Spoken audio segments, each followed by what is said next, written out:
Olá, tudo bem, meu povo? Então, para quem não me conhece, meu nome é Luzile Alves Pinheiro, sou psicóloga. Uma das minhas pós-graduações é em psicologia de trânsito. Atuo na área de tráfego desde 2007, credenciada ao Detran Maranhão, e além disso tem outras pós-graduações, sou neuropsicóloga também e mestra em psicologia com ênfase em avaliação psicológica, uma também das minhas pós-graduações. E a gente está sempre nesse processo de buscar a capacitação intelectual, de estar sempre se atualizando. E eu vim aqui gravar esse vídeo hoje porque hoje eu estive acompanhando a audiência pública, do Congresso Nacional, tratando das alterações da Carteira Nacional de Habilitação, que está sendo um processo muito delicado. A CNH do Brasil ela não traz esse barateamento como está sendo divulgado pelo ministro Renan Filho, e também não está sendo tratada da melhor forma, ouvindo os técnicos, os especialistas, quem estuda, quem atua na área e quem acompanha as estatísticas. São mais de 30 mil mortes por ano no trânsito, fora aqueles protocolos que a gente sabe que o sistema de saúde ainda não dá conta de acompanhar esses prontuários e justificar que a morte cerebral foi em decorrência de um acidente de trânsito, que a falência múltipla de órgãos foi em decorrência de uma hemorragia interna ou de uma sepse em decorrência de um acidente de trânsito. E até esse nome acidente é bem complicado. A Organização Mundial da Saúde trata até como sinistro, porque pode ser evitado.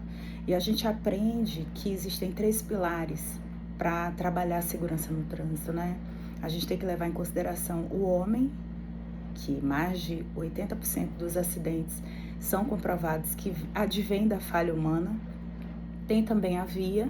A gente sabe que a infraestrutura do nosso país, por mais que as gestões públicas tentem adequar, ainda é muito precária, de forma geral. Não temos espaço para todo mundo e a tendência é que se tenha menos espaços ainda. E o veículo. E a gente sabe que a população brasileira ainda tem um comportamento bem delicado quando se leva em consideração a revisão dos veículos, a periodicidade de acompanhamento dessa condição veicular. Mas eu quero parabenizar o autor, das alterações dessa atual PL, que trata dessas alterações da CNH do Brasil, que é o Coronel Meira. Quero parabenizar também o Alisson, Alisson do Trânsito, que tem sido atuante na luta pela vida no trânsito, sempre chamando a atenção da população e das autoridades para que tomem realmente decisões responsáveis e conscientes, ainda mais num país que não investe de forma adequada na educação para o trânsito.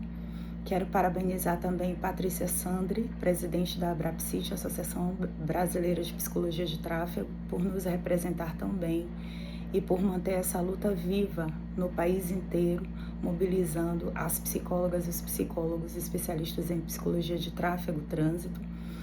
Também quero parabenizar o deputado federal Duarte Júnior, que é daqui do Maranhão, estado onde eu atuo também, por fazer essas reflexões que foram feitas. A audiência pública foi muito proveitosa.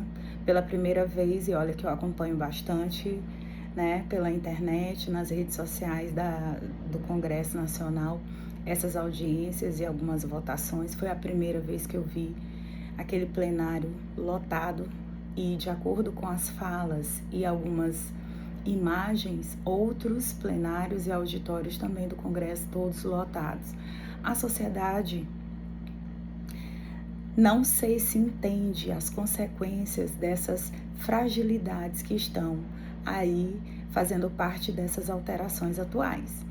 Como que eu posso atualizar uma CNH de forma automática caso o condutor não tenha nenhuma infração no último ano, se a gente sabe que tem uma grande parte da população que não dirige o tempo inteiro durante esse um ano? Tem pessoas que têm CNH e não têm o veículo.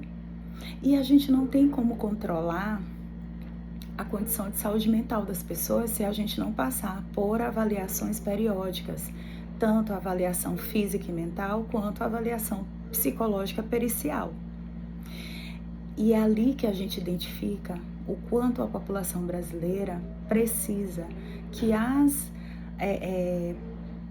as campanhas de educação para o trânsito sejam realmente realizadas de formas eficazes e continuadas e que sejam, assim, eficientes para que a gente tenha um retorno positivo. Antes da gente fazer comparações com países que são desenvolvidos, de querer adotar um modelo sem avaliações, a gente tem que oferecer para a população educação. A gente tem que oferecer para a população um acesso mais facilitado à saúde. O SUS é fantástico, mas mesmo assim o SUS ainda não dá conta das demandas do nosso país. O povo brasileiro precisa repensar o que ele entende por trânsito seguro. Quero também parabenizar o Dr. Ricardo Egeli, da Abramet, Associação Brasileira de Medicina de Tráfego, que falou muito bem sobre a importância de se trabalhar essas avaliações de forma preventiva. Gente, no dia a dia, nas clínicas, nós temos a identificação de pessoas que estão no trânsito sem a menor condição nas habilidades cognitivas e comportamentais, em função da fadiga, em função do estresse, em função dos níveis de ansiedade elevados, agressividade, impulsividade.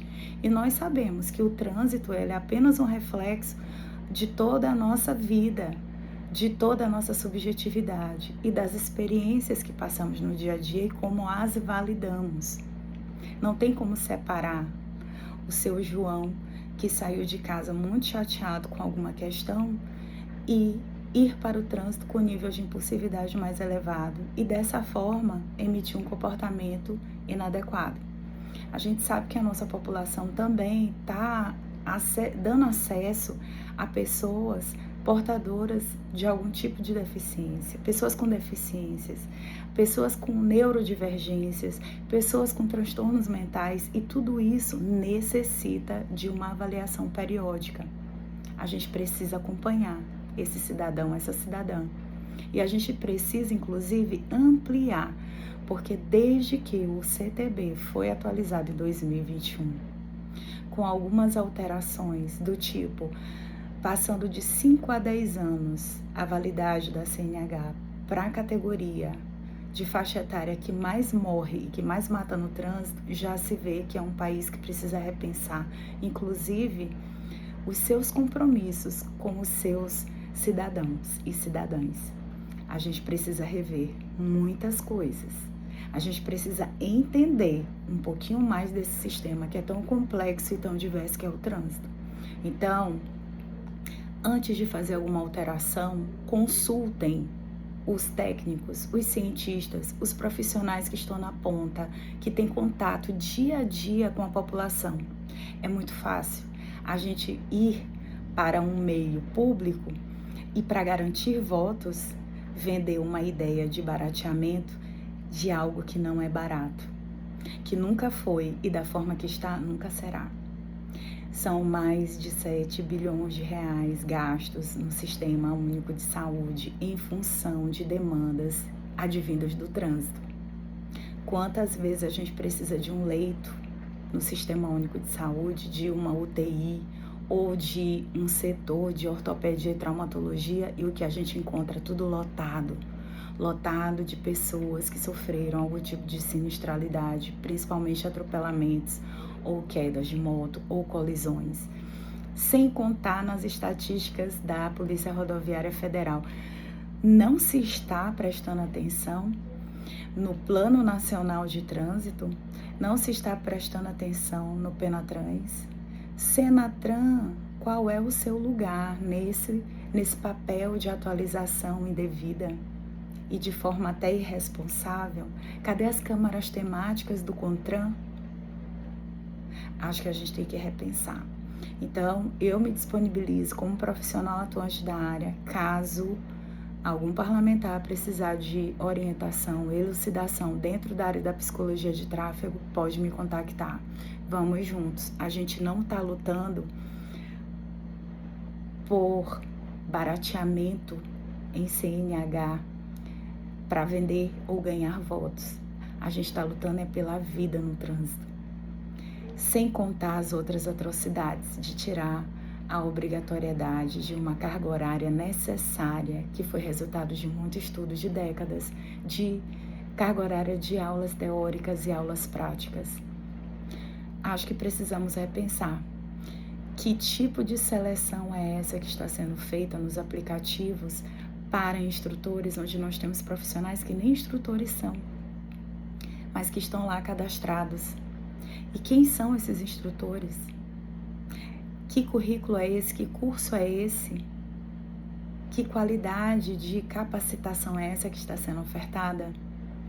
Alô, população, acorda e vamos juntos. A gente quer lutar pela vida no trânsito, porque nem eu nem você sabemos se aquele condutor que está na via, ele está realmente com uma boa condição de saúde mental dentro do possível, porque nós sabemos que nós brasileiros estamos passando por diversas demandas, mas o trânsito é necessário para a sobrevivência de todos e de todas. Então, vamos juntos.